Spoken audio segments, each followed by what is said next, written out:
Hey there, so today we have another beer talk, and this is about my experience having beer in New York City. And I'm going to tell you guys about the best place to drink beer in New York City, in my opinion, which is the Grand Delancey. But we're going to start off with a couple breweries I visited. I only got to visit a couple breweries.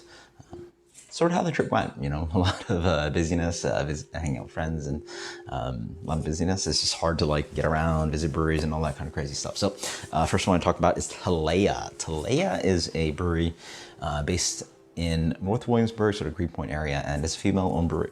I will say that a lot of people recommended that I do sort of like a video about the beer space and then sort of record myself and then voice over me drinking beer there. That's just a lot of work for me, and I honestly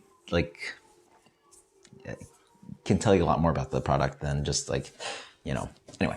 Talea. So they are a beautiful space. It looks like a Michelin star restaurant, just absolutely beautiful. It's probably one of the prettiest tap rooms I've seen. I like Three's Brewing, which I didn't get to visit, but this is a prettier tap room than that. And I got a flight there, and one nice thing is they had the stemless kind of glassware, kind of wine glass, sort of similar to this, but like that. And just having a flight there and just distinctly just smelling all these beers and just they're very pure in the sense that they smell exactly what they should be. I had basic pumpkin beer, which is an exciting pumpkin beer. That's what they wanted. Italian Pilsner, hazy IPA, fruited sour, and then sour IPA. And they just all just being able to go like that, just defined all the beers very specifically. And it's a very pure moment in the sense that flights generally just suck. I mean, I tend to like flights and small pours and all that good stuff, but having good glass for that, just all these beers were just very well done. I found that everything was just exactly, what you should get. I mean, the brewery, all the beers I would say argue average would be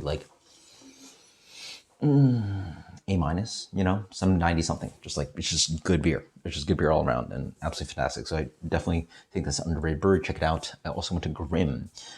Only got to, again, it's hard trying out so many breweries. Same night I went to Grimm, and they just had a silver medal winner for Brett beer. Absolutely fantastic. I tried that. And then they're also crushing on the hazy game. They're doing Weiss beer. They're doing American light lager, but mixed fermentation. So they're doing just really fantastic stuff. They just had a Swansea day, so highly recommend Grimm as well. But the full story here is to tell you about the Grand Delancey. So this is off of, pretty close to the Williamsburg Bridge. It's on in Manhattan, Lower Side, and it's on Delancey, so right off the bridge. And so the first thing you walk in is the market, and you see a very busy restaurant, which is Damako, which is an Indian restaurant. I didn't get to go there, but apparently it's one of the top places to go to in the city right now if you're interested in Indian food. Top floor is a lot of shops, so butcher and all this kind of stuff, a lot of shops. It's a food court, but the bottom is really where the food court is. The top shop is more like shop court or food market, and then the bottom is an actual food court. But they have everything. It's absolutely fantastic to see a food court. Again, we're not talking about a food court that has Sbarro and Taco Bell and bourbon chicken Chinese food.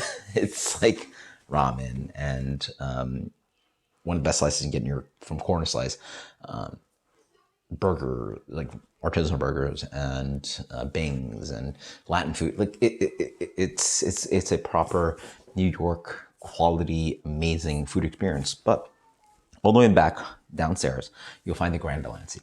So the Grand Delancey is part of the Church Key kind of world with Greg Engert, one of the most important people in the craft beer for the front of house side, has created sort of a program in DC, a bunch of beer bars, and has recreated that in New York City. So now you have 55 taps, a really nice kind of diverse quality of beers. Granted, a bunch of them are hazies, but that's what people want.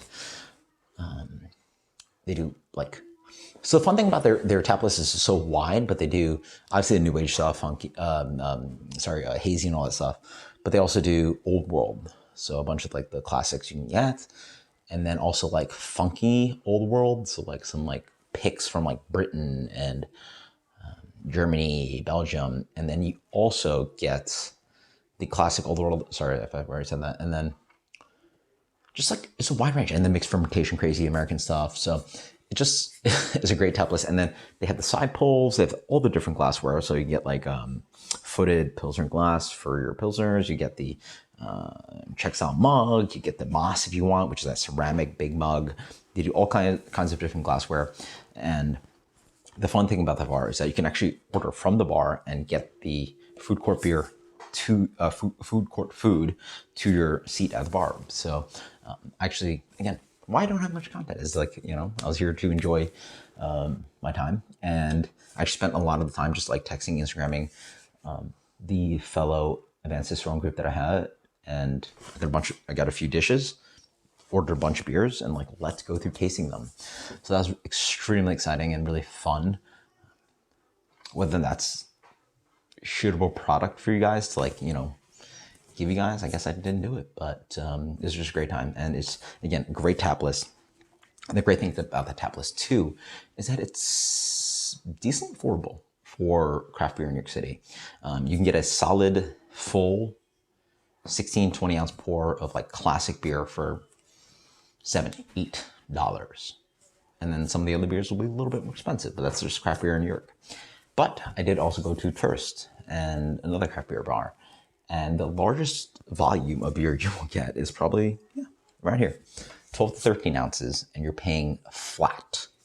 For craft beer, nothing exciting, nothing hazy, nothing barrel aged, just your standard pale ale or Pilsner. We're talking $9 to $10.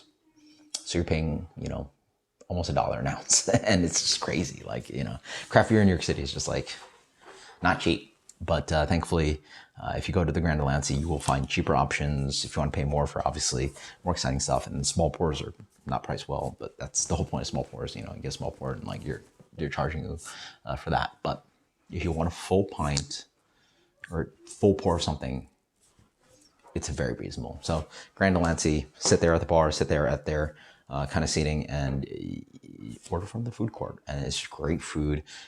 Share with friends, like you can tapas styles, bring a bunch of friends and then just like order a bunch of foods and pair a bunch of beers with it. And you try a bunch of the breweries, even including one of the most exciting breweries right now in New York is Drownlands, which is in Warwick, producing sour IPA, mixed fermentation, hazy IPAs, one of the top rated breweries in the country right now. So you gotta try a bunch of beers, like you try everything you want. So again, Grand Delancey, I highly recommend it. That was my best drinking experience in all of New York City.